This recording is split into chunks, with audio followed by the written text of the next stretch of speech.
Je peux dire que j'ai un son qui a plus de 60 000 streams, donc j'en ai un. Mais du coup, je sais même plus ce que je disais. Non, Est-ce tu que vois, j'ai... déjà, je suis congolais. Donc, Ouais, c'est ça. donc voilà, c'est dedans. Non, mais ça m'étonne pas. Ah ouais? Ouais, Ça se non, voit. ça se voit. Ok. J'étais en mode, vas-y, je vais leur prouver aussi que moi aussi, je sais chanter. C'est vu, T'en j'ai as fait des choses, hein. Ouais. Ok. T'as vu? Si après cet épisode-là, vous n'avancez pas Ah, et là, vous c'est ne... ton problème. Ah, ça, c'est vous, hein. Là, c'est C'est ton pas moi, problème. c'est vous. C'est ça. Des petites habitudes peuvent nous amener à réussir. Et la réussite ne se fait pas juste du jour au lendemain. Tu vois, on parle un peu de chance. En fait, non, c'est Non, ouais. parce qu'il a changé toutes ces habitudes-là dans sa vie que les circonstances autour changent. Tu vois.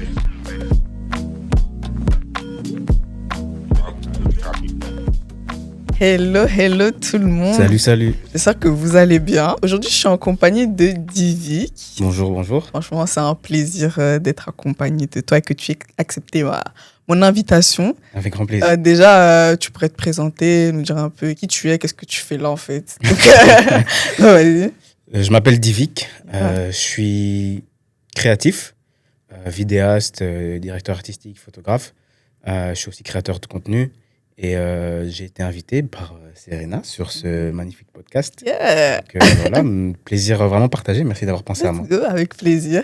Je t'ai invité parce que vraiment, quand je vois ton compte Insta, ton contenu, ce que tu partages, c'est vraiment inspirant. Et ça se voit qu'il y a quelque chose derrière, tu vois. Okay. Ça vient pas de nulle part. Okay. Et du coup, je voulais un peu te demander comment ton rapport avec la vidéo, comment tu as commencé, ça vient d'où? Ok. Alors, moi, je suis quelqu'un d'assez... je touche un peu à beaucoup de choses. Okay. Et donc, j'ai commencé mon parcours créatif, entre guillemets, en faisant de la musique. Ok. Donc, j'ai fait de la musique. Et c'était quand ça? C'était... j'ai sorti mon premier son, il est sorti sur les plateformes en 2000. Waouh, c'est sérieux? Ouais, okay. Il y a des sons sur les plateformes. Okay. Je peux dire que j'ai un son qui a plus de 60 000 streams, donc voilà. J'en ai un, mais au moins j'en ai un. Je savais pas. Donc, ouais, j'ai commencé à... Le premier son est sorti en 2018-2019. Ok. Et donc, qui dit musique dit promotion. Ouais, donc, il a fallu que je commence à me mettre en avant sur les réseaux. Ok. J'ai commencé à me filmer un peu de mon côté. Et puis, au fur et à mesure, j'ai commencé à me mettre en avant sur mes réseaux, mais par rapport à moi-même. Donc, je mettais ce que je faisais pour moi. Ok. Et il y a des gens qui ont aimé ce qu'ils ont vu et qui m'ont dit, ouais, tu peux faire pour moi aussi. Et du coup, au fur et à mesure, j'ai commencé à filmer comme ça. Et puis, ouais, je me suis lancé en 2021 grâce à John Mumbu qui a lancé Fortitude. Ok. Et qui m'a permis de développer mon département là-bas dans la vidéo. Ok. Et c'est là que j'ai vraiment commencé à vraiment apprendre réellement tout le métier de vidéaste. Et donc voilà, au niveau de la vidéo, c'est comme ça. Waouh. Et du coup, tu t'es formé à ce moment-là, quoi. Avant, ouais, c'est ça. Waouh. Avant, c'était vraiment mon téléphone dans ma chambre avec et même pas de trépied. Ah ouais, des petits montages et tout par-ci, par-là. Exactement. Ouais. Non, nice. Waouh, donc c'est juste parti de ça. Ouais, c'est parti. C'est pour ça que je suis très content de faire ce que je fais maintenant, parce que que ce soit pour la vidéo, parce que ça a commencé grâce à la musique, mais c'est parti d'une passion, tu vois. Ouais. C'est pour mon kiff. Et puis, des gens ont aimé, ils ont dit que... Enfin, j'ai vu que je pouvais en faire un métier et travailler. Et du coup, là, c'est vraiment ton métier. Ouais, là, je suis à temps plein vidéaste. Ouais. C'est trop bien. Ouais, c'est trop bien. Et est-ce qu'il y a des côtés de ton travail, du coup, que tu n'aimes pas forcément, ou est-ce que c'est parce que c'est beaucoup de travail, le fait de s'organiser et tout, est-ce que c'est compliqué Comme tu dis, en fait, c'est beaucoup de travail, on en parlait un peu avant l'épisode. Ouais. En fait, le côté un peu négatif, je dirais, c'est que c'est très difficile d'avoir un équilibre. Okay. Que ce soit un équilibre, en fait, dans la vie globale. Par exemple, là, ça va un peu mieux, mais il y a des périodes où je ne vois pas beaucoup ma famille. Okay. Des périodes où je ne vois pas forcément beaucoup mes amis parce que j'ai beaucoup de projets, je suis un peu en déplacement. Il y a des périodes où, comme il y a beaucoup de travail, j'aime bien faire du sport et je ne peux pas faire de sport. Et du coup, il y a tout ce côté où, comme c'est un métier qui demande quand même beaucoup, qui tire beaucoup d'énergie, okay. Il y a quand même ce côté un peu déséquilibré, tu vois. Ok. Bon, je pense que ça reste nécessaire si tu veux atteindre un certain niveau, mais ça peut être frustrant à certains moments. Là, tu t'es présenté. Je vais directement rentrer dans le vif du sujet. Je vais commencer déjà par te poser une question. Parce que justement, cette question-là, je l'ai vue un peu sur les réseaux sociaux.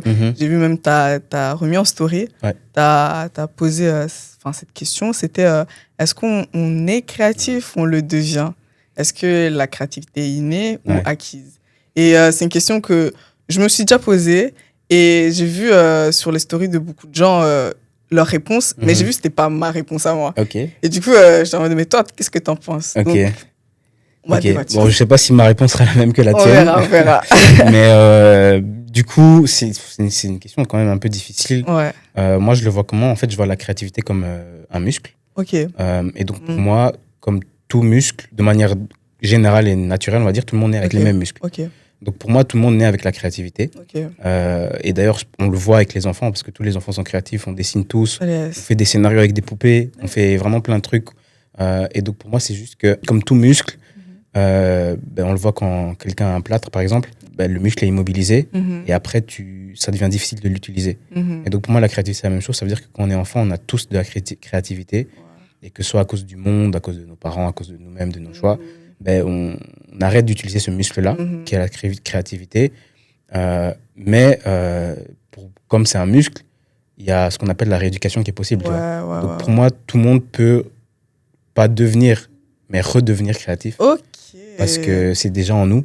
C'est juste qu'il faut prendre le temps et l'énergie de le rééduquer.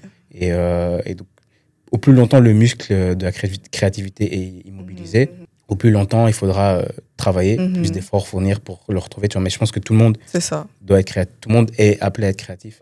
Et donc voilà. Nice. Non, je partage ton avis en fait. Parfait. Nice. Je partage ton avis parce que pour moi vraiment déjà, comme tu as dit, on est créatif et il faut vraiment faire la différence aussi entre créativité et art. Enfin, de la créativité peut découler l'art. Mais être créatif, ça peut être aussi la manière dont tu étudies, la manière dont tu t'organises. C'est beaucoup de choses. Et en fait, j'ai l'impression que les gens, ils n'ont pas ce déclic-là et ils trouvent que c'est trop abstrait, c'est trop lointain, alors que c'est accessible. Et comme tu as dit, c'est un muscle. Moi, je vois ça plus comme une flamme, comme un feu qui est en nous et qu'il faut l'alimenter. Il faut l'alimenter. Et lorsqu'on l'alimente, on brille et les autres, ils peuvent voir ce feu-là. Et non, c'est vraiment bien parce que je trouve ça vraiment dommage que les gens trouvent ça trop... en mode, c'est lointain. Alors c'est ça. Non. C'est ça. Alors que, comme tu dis, en fait, pour moi, la créativité, donc c'est, on va dire, prendre quelque chose qui est en nous, donc dans notre imaginaire, qui n'existe pas, et le rendre tangible, tu vois. Par exemple, quelqu'un qui écrit un discours pour être devant la classe, par exemple, c'est de la créativité, puisque c'est quelque chose qui n'existait pas, qui vient de toi et que tu mets de manière tangible. C'est ça. Donc, comme tu dis, en fait, on l'a tous, et le gros problème, c'est qu'on fait un amalgame entre créativité et art, qui sont, comme tu dis, deux choses totalement différentes. Tu vois. Non. J'aime bien ce que tu as dit par rapport au fait qu'on rend quelque chose qui est invisible, visible. Genre le fait que ça soit dans notre tête. Par exemple, moi, j'aime beaucoup la vidéo et tout. Et moi, je ne suis pas vidéaste. C'est que dans la tête. Mais du coup, le rôle du vidéaste, ça va vraiment être de mettre en image ce qui est dans la tête. Et par exemple, moi, dans ma tête, j'ai beaucoup de choses. Et j'ai même des visions de visuels, des trucs et tout. Et je me dis que vraiment, le rôle d'un créatif, d'un vidéaste, ce niveau-là, c'est incroyable. C'est ça qui est un peu le déclic de ça. Ouais, c'est ça. C'est, comme tu dis, c'est amener, on va dire, à l'existence quelque chose qui n'existe pas. Et c'est pour ça que j'aime beaucoup, au-delà de mon métier de vidéaste, le fait de créer. Parce que ce soit en vidéo, que ce soit... On en parlera un peu plus tard, je pense, mais qu'on parlera de la mode. Pour moi, quand tu t'habilles, c'est aussi créer. Puisque tu prends... Certes, c'est des vêtements qui existent, mais quand tu les assembles, genre la tenue, elle n'est pas toute faite. Tu vois, c'est toi qui viens et qui la met en place. Donc, tu crées quelque chose que toi, tu avais en tête. Et donc, c'est juste ce truc de se dire, OK, c'est moi qui ai fait ça, tu vois. En mode, ça vient de l'intérieur de moi. Et maintenant, les autres peuvent le voir et peuvent en bénéficier. Et ça, je trouve ça incroyable. Ouais, on va parler de la mode, là, direct. Direct. Ça drop direct. Donc, t'aimes bien le monde de la mode. Enfin, moi, il faut savoir que j'aime beaucoup la mode. J'aime beaucoup cet univers-là, ce milieu-là. Et j'ai vu que toi aussi. Et j'ai aimé parce que à un moment donné, tu disais que tu aimais bien le luxe et c'était pour les détails. Et vraiment, ça, j'ai aimé. Et du coup, est-ce que tu peux nous parler de toi et ton rapport avec ça? Mais par rapport à la mode, déjà, je suis congolais. Donc, ouais, c'est ça. Donc, voilà, c'est dedans. Tu vois, tu peux. Donc, c'est vraiment, c'est en moi. Mes parents, ils s'habillent de manière simple, mais tu vois que c'est intentionnel. Tu vois. Mais je vois ça. Mais je vois. Merci. J'ai voulu respecter le podcast. Très bien. Donc, et c'est, comment dire, c'est même intuitif, c'est en moi, tu vois. Genre, j'aime beaucoup la mode. Et comme tu dis, j'aime beaucoup aussi le monde du luxe. Là, actuellement, je travaille dans le monde du luxe, mais plus dans les montres. Et en fait, je me suis rendu compte que c'est pas ça qui m'a permis d'aimer le luxe. C'est plutôt cette expérience-là qui m'a permis de me rendre compte que j'aime le luxe. Parce que, comme tu dis, en fait, c'est, pour moi, ma manière de voir le luxe, c'est le souci du détail. Tu vois, pour moi, le luxe, c'est un savoir-faire, que ce soit dans les montres, que ce soit dans la mode, que ce soit dans toutes les choses. C'est un savoir-faire et à ce côté, il y a deux choses que j'aime beaucoup, c'est intentionnalité et souci du détail dans le luxe. Intentionnalité parce que chaque chose est voulue et pensée. Il y a une réflexion derrière, que ce soit dans les vêtements, les textures, les formes, les couleurs, etc. Il y a une réflexion derrière. Et ça revient à ce côté de partir de l'imaginaire et amener quelque chose. Et le souci du détail parce que je suis quelqu'un qui, dans la vie en général, j'aime bien observer, j'aime bien le détail. Et pour moi, c'est justement dans le détail que tu puises toute l'information, tu vois. C'est pas dans ce qui est obvious, ce qui est... désolé de faire le mec ricain, mais c'est... That's okay. Comment on dit qui est obvious. En mode tu vois, genre, qui tape à l'œil, c'est pas ce qui tape à l'œil qui est, pour moi, qu'on trouve la richesse, mais c'est plutôt dans le détail. C'est là que tu vois vraiment l'intentionnalité, c'est là que tu vois le caractère, on va dire. Donc, c'est pour ça que j'aime beaucoup le monde du luxe. Après, genre, j'ai pas de designer sur moi, je porte pas de designer, mais juste moi, le voir visuellement, c'est quelque chose que j'aime beaucoup. Et j'ai vu aussi, tu étais à la Fashion Week. J'étais à la Fashion Week. J'ai vu que tu étais à la Fashion Week. Et c'était comment? C'était la première fois? C'était la première fois que j'allais. C'était comment l'expérience? Franchement, c'était chouette. C'était à Milan. C'était pour une maison qui s'appelle Pierre-Louis Massia. Il y a un artiste belge qui a été invité et qui m'a demandé du coup de le suivre pour vlogger un peu toute la Fashion Week. Et franchement, l'expérience était top. Encore une fois, je me répétais, mais c'était dans le souci du détail. Tu vois, c'était dans la manière dont déjà on a été traité, la manière dont le show a été produit, le choix des musiques, le choix des mannequins. En fait, c'est un élément que j'avais pas avant d'aller à une Fashion Week, mais que j'ai vu sur place. C'est qu'en fait, le défilé, c'est pas juste des gens qui passent et qui montent des vêtements. En fait, généralement, il y a une histoire derrière, ils essaient de raconter quelque chose. Et là, du coup, c'était une histoire un peu mélancolique. Du coup, il y avait des sortes de larmes qui étaient dessinées sur les mannequins, sur les modèles. Et au fur et à mesure que l'histoire avançait, genre les larmes étaient de plus en plus prononcées en fonction. Donc, il y avait vraiment tout un truc derrière. Et ça m'a vraiment... j'ai beaucoup aimé, encore une fois, ce côté intentionnel. Tu vois. En fait, ce qui est compliqué dans l'art et dans le luxe, c'est que parfois, beaucoup de gens vont pas forcément saisir le message intentionnel que tu veux faire. Mais en fait, tu t'en fous, parce que toi, tu l'as fait. Et s'il y en a même un juste qui comprend ce que tu as voulu dire, t'es content. C'est ça. L'important, c'est pas non plus que tout le monde comprenne. Mais s'il y a au moins une personne qui a capté ce que tu veux dire, c'est incroyable. Et j'aime beaucoup parce que du coup, on voit que c'est pas que des vêtements, c'est pas qu'un défilé. Il y a toute une histoire derrière, un travail. Et vraiment, je pense que le créateur, il a mis vraiment une partie de lui dans ce défilé, dans son travail. C'est ça. Je trouve ça vraiment remarquable. Ouais, franchement, ça m'avait assez... Je m'attendais pas... Enfin, j'y allais en m'attendant à rien. Parce que même si c'était une Fashion Week, etc., j'allais pour le travail, donc j'étais vraiment en mode travail. Mais j'étais agréablement surpris et ça m'a permis de tirer quand même des belles leçons, que ce soit sur la Fashion Week, la mode, etc. Donc c'était très agréable. Ouais. Et t'as des sources d'inspiration dans la mode un peu ou en vrai, comme ça, vraiment pas vraiment. Non, pas vraiment. C'est ça, ce qui me plaît, je prends. C'est bien. C'est vraiment c'est vraiment ce qui me plaît. J'essaye et puis voilà. Du coup, on va parler un peu de réussite. En fait, c'est quoi la réussite? Pour toi, tu penses c'est quoi la réussite? Je pense que la réussite, déjà, c'est personnel. Ouais. Donc, ma définition sera... C'est pas une définition universelle, donc ne me jetez pas la pierre, s'il vous plaît. Pour moi, la réussite, c'est assez simple. C'est atteindre un objectif fixé. Par rapport à ça, je dirais que j'ai pas réussi. Ok, mais du coup, cette réussite-là, elle est atteignable. Et quand tu l'atteins, après, il y a quoi?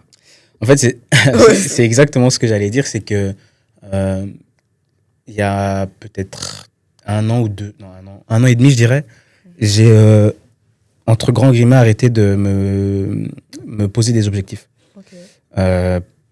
Pour la simple bonne raison que t'en finis un, il y en a un autre qui arrive, et t'es dans une recherche continuelle de rien, en fait, puisque ça s'arrête jamais, tu vois.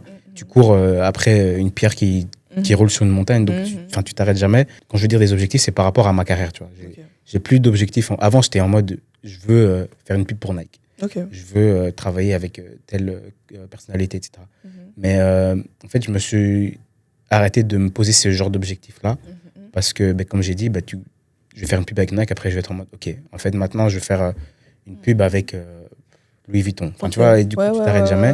Mais je suis plutôt, on va dire, dans une recherche de juste être meilleur chaque jour. Chaque fois que je fais quelque chose, être meilleur, tirer des enseignements sur ce que je fais.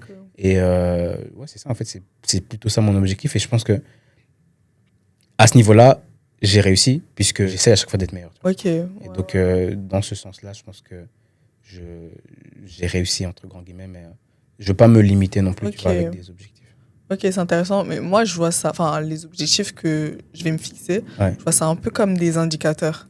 Pour voir un peu où j'en suis. Parce que je me suis dit, ouais, je veux faire ça, je le fais, je me dis pas directement et après, je me dis, waouh, je l'ai fait. Et du coup, ça veut dire que je peux encore step up, tu vois, je peux encore, je peux encore avancer du coup. Totalement. Mais c'est des indicateurs, t'indiques quoi? Quand tu dis que tu as fait ça, est-ce que tu dis, ok, maintenant je suis à ce niveau-là parce que j'ai fait ça, ou alors tu te...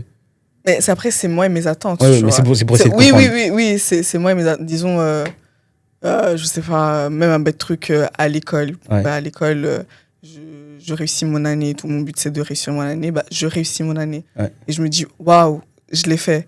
Et du coup, j'ai les capacités pour les faire, donc je peux faire encore mieux. Tu vois, je sais pas si tu captes ce que je veux dire. Non, je vois. Ouais, en fait, dans ce sens-là, je suis 100% d'accord avec toi. C'est vrai que la manière dont je l'expliquais, peut-être que c'est un peu abstrait, mais ce que je voulais dire, c'est que je me focalise sur ce que je suis en train de faire maintenant pour être le meilleur dans ce que je suis en train de faire maintenant, tu vois. En fait, c'est la même chose que ce que tu viens de dire. En fait, tu es dans ton année, tu dis, vas-y, cette année, je la dead. Et puis tu la dead. Ce que je voulais dire, c'est que je veux pas être en mode, je suis en 5e secondaire et je suis en mode, je pense au master. Mais plutôt, je suis en mode, ok, j'ai le master en tête, mais là, je suis en 5e. Donc, je me focalise sur la 5e pour être meilleur maintenant, tu vois. Et c'est plus dans ce sens-là où j'ai pas envie de me fixer des objectifs disproportionnés par rapport à ma situation actuelle. Par exemple, je sais que là, je suis pas au niveau de travail pour Nike. Je sais qu'un jour, j'aimerais bien, mais j'y pense pas. C'est dans un petit coin de ma tête. Mais là, maintenant, mon objectif, c'est... moi, c'est pas ça. En fait, je me base sur la vision finale que j'ai. En fait, c'est ça qui va me motiver à faire ce que je fais. Enfin, c'est pas que je me focalise sur la fin, mais c'est quand même ma source de motivation. Tu vois, c'est ma source de motivation. Je me dis, waouh, je vais aller là, mais pour aller là, je dois fournir tant d'efforts. Et du coup, je vais me focaliser sur les efforts que je vais fournir maintenant, mais en gardant dans ma tête, c'est là que je veux aller. En fait, je pense que je dis la même chose que toi, mais ce que je vois là, c'est moi, je vois la chose d'une autre manière. Je pense que je dis exactement, parce que je vois les choses comme toi, en fait. C'est juste la manière de l'exprimer qui est différente. Est-ce qu'il y a des clés, il y a une certaine mentalité qu'il faut adopter pour atteindre ces objectifs qu'on veut atteindre? Oui, une phrase que tu as citée tout à l'heure, c'est, pour moi, c'est la discipline. Parce qu'il n'y a personne qui réussit du jour au lendemain.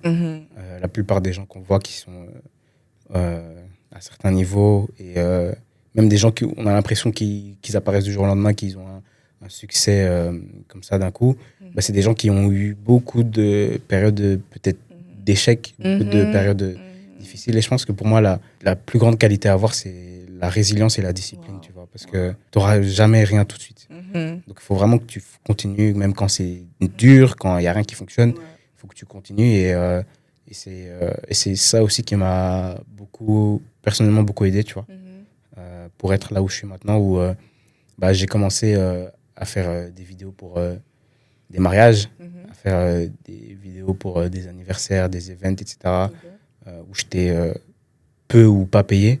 J'ai eu des moments où j'avais l'impression que j'allais pas forcément pouvoir un jour être dans le milieu vraiment créatif comme je voulais. Et si je m'étais arrêté à ces moments-là, bah, je serais pas là où je suis maintenant, tu vois. Et donc, c'est ce qui me permet d'être là où je suis maintenant, c'est vrai, cette résilience-là, tu vois, de jamais, mais jamais, jamais, jamais, jamais abandonner. Donc, très intéressant. Mais du coup, la phrase que j'ai dit tout à l'heure c'est vrai que tu peux la répéter. Ouais. C'était, attends, que je... C'était, ouais, la motivation fait commencer. Ouais. C'est ça qui va nous entraîner à commencer un projet. La discipline va nous faire continuer, avancer. Et la constance va nous faire réussir.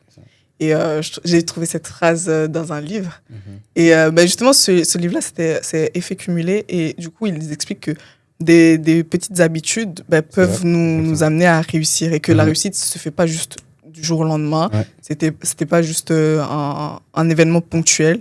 Mais c'est vraiment la suite de plusieurs événements. Et ce que tu as dit par rapport à l'échec, je trouve ça vraiment bien parce que en fait, il ne faut pas juste s'arrêter sur son échec et se dire, ouais, c'est bon, c'est fini. Mais c'est grâce à cet échec-là que tu vas avancer et tu vas dire, ouais, je ne vais plus refaire les mêmes choses ou des trucs comme ça. Non, clairement. Parce que je pense que, comme tu dis, la réussite, elle se trouve dans les habitudes. Ouais. Parce que, en fait, souvent, on est en mode, je veux que ma vie change, mais je ne change rien dans ma vie. Wow. En mode, tu veux quelque chose de nouveau, mais tu fais rien de nouveau, tu vois.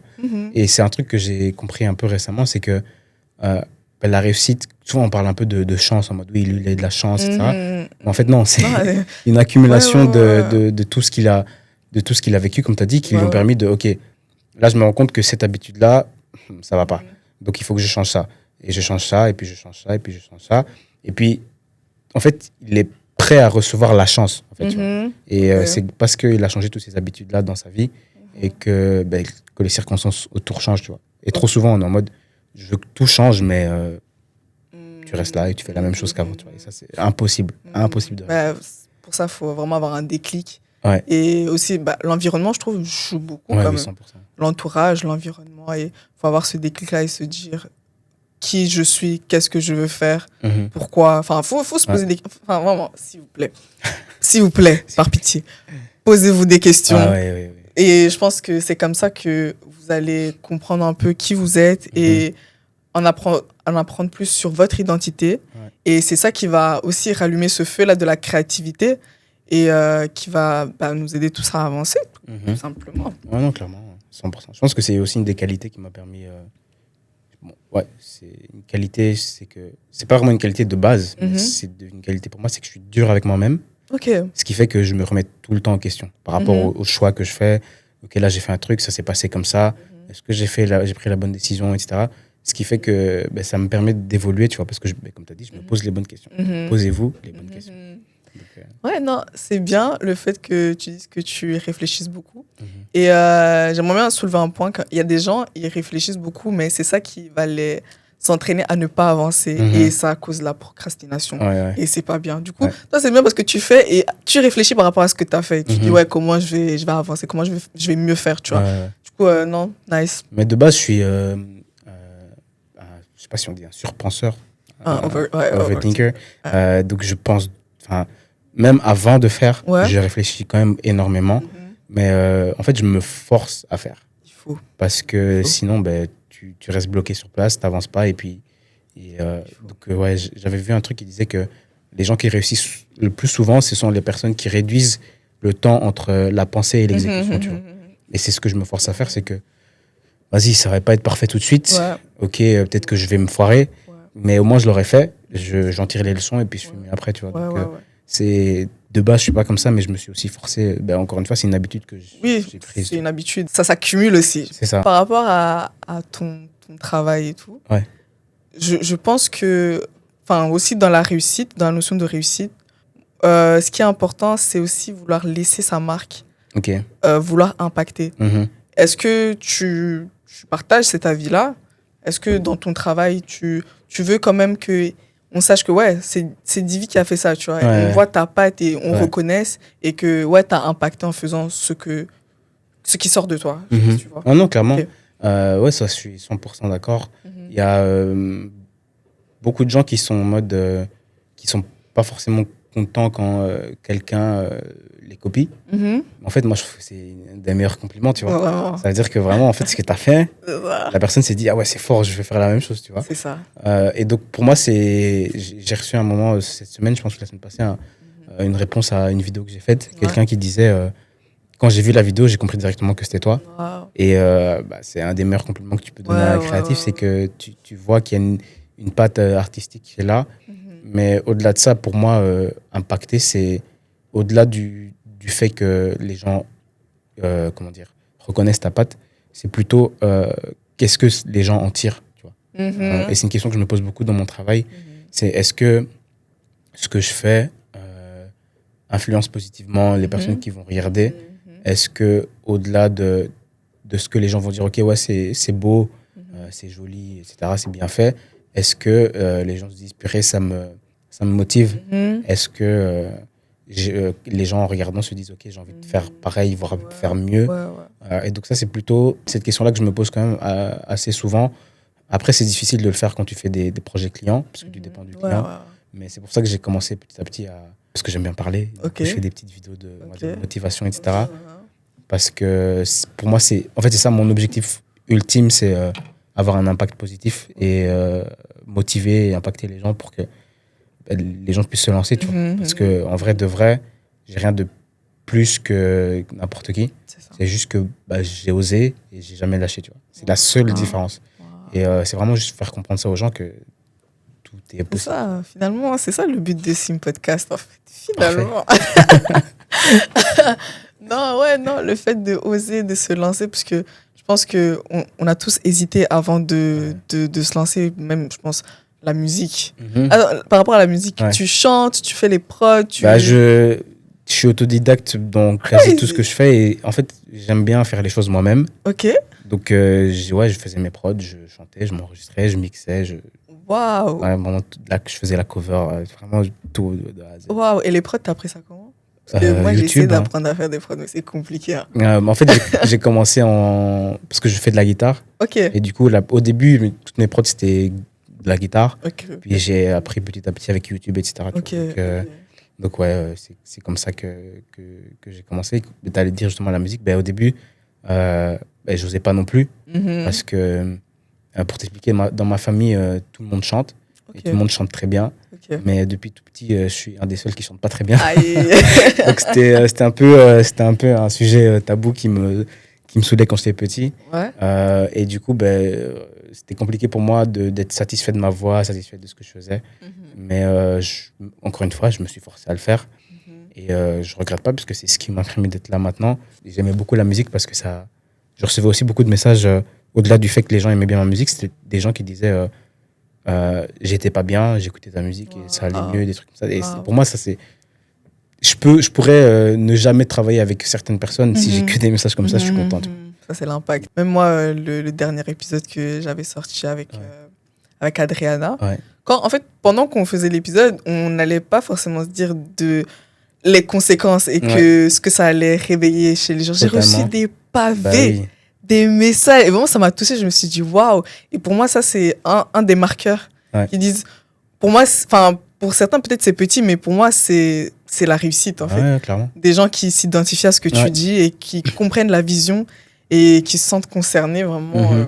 Mais d'ailleurs, en parlant de ce podcast, parce que j'avais fait un podcast avec KNK la semaine passée, j'ai cité une des phrases du podcast. Justement. Je pense que c'est Adriana qui avait dit ça, c'était le fait que ta valeur, tu ne l'aperçois pas, mais que c'est les autres qui voient ta valeur. Mais justement, c'est parce que j'avais écouté le podcast un peu avant. Et donc, non, clairement, faut jamais lâcher parce que tu sais jamais ce que les gens reçoivent de ce que tu fais. Là, tu m'as refait de lâcher. Continue, tu vois. T'es plus maître. Ah non, waouh. Et tu parlais tout à l'heure que tu disais que dans ta famille, vous êtes un peu tous dans le monde de la musique. Et du coup, le fait que eux soient peut-être plus bons que toi, ça te freinait un peu. Et du coup, est-ce que... ce que je veux dire, c'est un peu... Je sais pas. Mais est-ce que le fait de se comparer aussi, c'est ça qui t'a aussi aidé à t'avancer ou pas? En fait, je trouve que la comparaison, c'est pas une mauvaise chose non plus, dans un sens, parce que ça peut te motiver. Si la comparaison te motive, je pense que c'est pas une mauvaise chose. Faut pas que ce soit maladif. Faut pas que ce soit maladif, exactement, à une certaine dose. Mais en fait, te rendre compte qu'il y a des gens qui font certaines choses et te comparer à ce que toi tu fais, bah, ça te pousse à vouloir soit te faire quelque chose, soit te faire mieux, tu vois. Tu vas voir quelqu'un qui est plus jeune que toi et qui fait quelque chose que tu voulais faire et toi tu l'as jamais fait, tu vas dire en vrai, vas-y, je vais me lancer, tu vois. Et donc, je trouve que la comparaison, c'est pas toujours une mauvaise chose. Et dans ce cadre-là, bah, en vrai, ça a été quand même une sorte d'essence, dans le sens où j'étais en mode, vas-y, je vais leur prouver aussi que moi aussi, je sais chanter, tu vois. Donc, c'est un peu parti de là aussi. Et donc, j'étais très, très, très content quand je leur envoyais, qu'ils étaient en mode, ah ouais, c'est fort et tout, tu vois. Donc, je pense que oui, la comparaison à ce niveau-là m'a quand même aidé. Mais comme tu as dit, il faut pas que ce soit maladif. Vraiment pas. Et pour moi, la musique, ça m'intrigue trop. Du coup, je continue vas-y. Et du coup, tu faisais quel genre de musique? T'es rappeur, chanteur, mélomane? On en parlait tout à l'heure. Je me caserais plus mélomane, chanteur. Je faisais un peu du R&B, on va dire. Ok. Non, mais ça m'étonne pas. Ah ouais? Ouais, non, ça se voit. Ok. Ouais. T'as vu? Ok. Non, ouais, donc c'était plus du R&B. Comme je dis, je fais de la guitare, donc c'est parti de là. Ouais. Et j'aimerais bien un jour quand même potentiellement en refaire. Mais... Ah ouais, parce que là, t'as arrêté ou? Bah, j'ai plus trop le temps, quoi. J'ai plus trop le temps. Mais c'est, on va dire, premier amour, si je peux dire. Donc, ok. Et t'as d'autres passions dans le monde créatif? Ouais, j'en ai quand même beaucoup. Hein. Ah ouais? Ouais, quand même, ouais. Je t'en prie. Bah, du coup, j'aime bien tout ce qui est lié à la vidéo, donc tout ce qui est film, etc. Ok. J'aime bien énormément la photo aussi, la musique. J'aime bien la mode, j'aime bien la peinture, j'aime bien les musées. En fait, j'aime bien le sport. Enfin, Waouh, non, c'est bien. Bien. Et je trouve que pour les créatifs, c'est quelque chose d'important d'avoir plusieurs centres d'intérêt. Parce que, en fait, avec du recul, une des choses qui m'ont permis de me différencier dans la vidéo, c'est mon background d'avoir touché à plein de choses. Tu vois. Dans le sens où j'ai dit que j'ai fait de la musique, de la photo et j'ai fait du design aussi, design graphique. Et dans mes vidéos, des choses qui me permettent de me démarquer, c'est le sound design. Parce que j'ai fait de la musique, donc je mixais moi-même. Donc je mixe un peu les tracks, etc. Tout ce qui est des textes, j'aime bien intégrer des textes de certaines manières, des images, etc. Et ça, je l'ai appris dans le design graphique. Tu vois. Et donc maintenant, parce que j'ai été intéressé par plein de choses, ça me permet de me différencier maintenant. Tu vois. Et je pense que c'est important. Je sais pas si tu fais de la musique, va à un match de foot, enfin je dis n'importe quoi, mais va dans des trucs qui sont totalement différents de ton domaine. Et je trouve que c'est une des meilleures manières de te différencier parce que tu prends des inspirations qui n'ont rien à voir avec ce que tu fais, tu vois. Ouais. Et t'as fait des études dans ça ou... J'ai fait des études en communication. Ok. Alors de base, pas du tout. J'étais en ingénieur civil avant. Oh. Ouais. Ok. Et puis vers la fin, j'ai décidé d'arrêter. Ah ouais? Ouais, parce que je sentais que j'allais pas être heureux, simplement. Parce que je savais que j'allais travailler beaucoup, avoir beaucoup d'argent, parce qu'ingénieur civil, tu gagnes quand même bien. Mais je me suis dit, j'allais pas me réveiller le matin avec cette grinta, tu vois. Et quand je regarde maintenant, parce que j'ai eu des semaines parfois très, très, très cardio, et j'étais très, très fatigué. Mais genre, même si j'étais très fatigué, genre, je me levais le matin, et j'étais heureux, tu vois. J'étais en mode, purée, je suis fatigué, mais en fait, cette journée va être incroyable, donc let's go, tu vois. Et c'est dans ce sens-là que je suis très content de ce que je fais maintenant. Et donc j'ai fait ingénieur civil, et puis j'ai fait communication. Et à l'IEX, du coup. Ok. Et t'as fait ingénieur civil où alors? À Louvain-la-Neuve, à l'UCL. ULB. Ok. Oh, mais j'ai fait architecture à l'ULB. Avant ingénieur civil, j'ai fait des choses. J'ai fait 1 an d'architecture avant. Ok. Et t'aimais pas? C'est pas... Si, j'aimais beaucoup justement parce que en fait, depuis tout petit, je me dis, je disais à tout le monde, je vais être architecte. Ouais. Et c'est là que je me rends compte que j'étais déjà créatif à ce moment-là parce que je dessinais beaucoup des plans de certaines maisons, etc. Et c'est plus ce côté-là que j'aimais bien. Mais en fait, j'étais mentalement trop jeune et c'était compliqué de suivre. Donc à un moment, j'ai lâché les cours. Et du coup, après, t'as fait Polytech et puis... C'est ça. Non, ça m'épate. Ça me surprend. J'aime bien j'ai un peu partout. Mais quand même, t'as su, au final, qu'est-ce que tu voulais faire, où tu voulais être. Totalement. Et c'est ça que tu es en train de développer. Ouais, c'est ça. Et je pense que c'est important, le parcours, tu vois, c'est que sur le moment, je ne m'en rendais pas compte, mais maintenant, avec du recul, je me rends compte de l'importance de ce par quoi je suis passé par rapport à la personne que je suis maintenant, tu vois. Et c'est pour ça que je pense pour moi, il n'y a pas de hasard dans la vie et qu'il faut juste tirer des leçons de tout ce par quoi tu passes et voilà, et avancer, quoi. Ouais, c'est très intéressant. Et aussi un truc, le fait que, par exemple, tu aies commencé des études et puis que tu as arrêté, c'est pas... Parce qu'il y a beaucoup de gens qui pensent que c'est un échec. Parce que je me suis réorienté, des trucs comme ça, alors que non, pas du tout. Finalement, je pense là, t'es quand même heureux. Oui, non. Ouais. 100%. Là, t'es heureux et c'est pas parce que tu t'es réorienté que c'est une forme d'échec. Ouais. Et l'important, encore, c'est de se retrouver soi-même et de comprendre qu'est-ce que je veux faire, qui je suis. Et à partir de là, tout en découle. C'est ça. Yeah. Ouais, non, la vision, c'est trop important. Est-ce qu'il y a une expérience marquante dans ton travail? Il y en a plusieurs quand même. Je pense que la plus marquante, et j'en parle tout le temps, et peut-être que les gens vont être saoulés, mais je crois que c'est... En fait, il faut être fier de ce par quoi tu passes, tu vois. Et je vais la raconter, mais c'est parce que je pense à un truc. J'ai vu cette semaine une interview, je pense que c'était Tyler, The Creator, je pense, je sais plus, qui parlait et qui disait que tu connais McDo, tu connais le Big Mac, ça fait plus de 30 ans, je pense, que le Big Mac existe, mais chaque année, McDo fait de la pub du Big Mac. Et tout le monde connaît le Big Mac, mais chaque année, il continue de parler du Big Mac. Et donc, c'est une petite parenthèse pour dire que soyez fiers de ce que vous faites. Jusqu'au bout. Continuez à en parler, continuez à le montrer, parce qu'il faut être fier de ce que vous avez fait. Et c'est pas juste, tu postes un truc et vas-y, j'en parle plus. Juste, continue. Donc voilà, petite parenthèse. Du coup, je sais même plus ce que je disais. Oui, du coup, expérience marquante dont je parle souvent, c'est que dans la période où je faisais vraiment beaucoup de vidéos un peu partout, j'ai fait une vidéo pour une pizzeria de ma ville, à Namur. Et d'ailleurs, parenthèse encore une fois, de comment c'est arrivé, c'est que c'est un ami à moi qui devait faire quelque chose avec eux. Et il m'a emmené avec lui. Et au final, j'ai eu un contrat avec cette pizzeria-là. Et donc, c'est l'importance d'avoir des amis qui nous tirent vers le haut. C'est ça. Donc, cet ami, c'est Mucho. Merci Mucho. Dédicace à Mucho. Donc, il m'a amené là-bas. Donc, j'ai eu le contrat. Donc, j'ai fait la vidéo pour la pizzeria que j'ai mis sur les réseaux, sur LinkedIn. Et il y a quelqu'un qui travaille... bon, malheureusement, j'ai signé un NDA, donc je ne peux pas dire le nom de la marque, mais qui travaille dans une maison de marque de montres de luxe, une des plus grosses maisons, qui a vu la vidéo et qui m'a contacté, qui m'a dit « Ok, j'ai vu ta vidéo pour une pizzeria, donc absolument rien à voir. Et qui m'a dit c'est vraiment fort ce que tu fais, je veux travailler avec toi.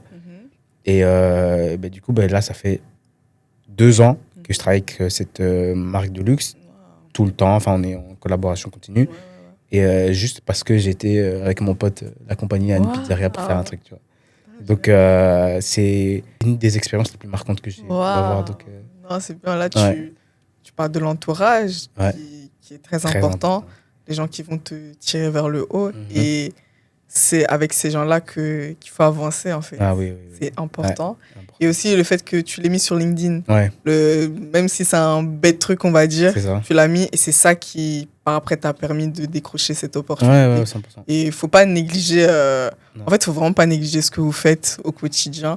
Même si c'est un petit truc, vous ne savez pas que c'est ce truc-là, il va déclencher votre carrière. Et non, waouh. Non, c'est pour ça. En fait, il faut se mettre en avant, tu vois. Moi, c'est un truc dont j'avais un peu du mal, c'est de me mettre en avant et mettre en avant ce que je faisais. Et c'est justement, à chaque fois que j'ai eu ce déclic de me dire, ok, vas-y, je vais me mettre en avant, il y a eu un truc positif qui s'est passé, tu vois, genre avec la pizzeria, là. Et puis même par rapport à mes réseaux, j'ai commencé à montrer vraiment mon travail. Et j'ai eu plusieurs opportunités qui sont mises en place, etc. Donc, vraiment, ça, c'est un truc que j'ai compris, c'est tu peux être la personne la plus forte du monde, mais vraiment un génie incompris. Si personne ne voit ce que tu fais, tu resteras là où tu es, malheureusement. Tu vois. Donc, il faut vraiment absolument se mettre en avant et essayer de se démarquer comme on peut. Tu vois. Waouh. Là, il vient de donner les clés de la réussite. Si après cet épisode-là, vous n'avancez pas et là, vous c'est ne... ton problème. Ah, ça, c'est vous, hein. Là, C'est ton pas moi, problème. c'est vous. C'est ça. Non, donc je pense que là, on est bon. Ok. T'as une petite phrase, un petit truc à leur dire, motivation. Une petite motivation. Ok. Je pense qu'une des clés pour, au-delà de réussir d'un point de vue carrière dans la vie, c'est vraiment juste de faire ce que tu aimes et de le faire à fond. De vraiment, je l'ai dit au podcast Kenka, mais quand tu fais les choses à fond, c'est là que tu récoltes aussi à fond. Tu vois. C'est là que les gens vont te prendre au sérieux parce que tu te prends au sérieux. C'est là que les gens vont te contacter parce qu'ils voient que tu te prends au sérieux et que tu es à fond dans ce que tu fais. Donc, premièrement, aime ce que tu fais, fais ce que tu aimes et fais-le à fond. Waouh! Voilà. Franchement, j'espère que vous avez kiffé l'épisode. Moi, j'ai kiffé, par contre. Ouais, t'as kiffé? Moi, j'ai kiffé. Parce que même moi, c'est un plaisir. Ok, ben parfait. Moi, c'est un plaisir. Ça a été un plaisir. En tout cas, merci d'avoir accepté mon invitation encore. Merci à toi de m'avoir invité. N'hésitez pas à liker, à vous abonner, à partager tout. Et voilà. Okay. Bisous. Salut.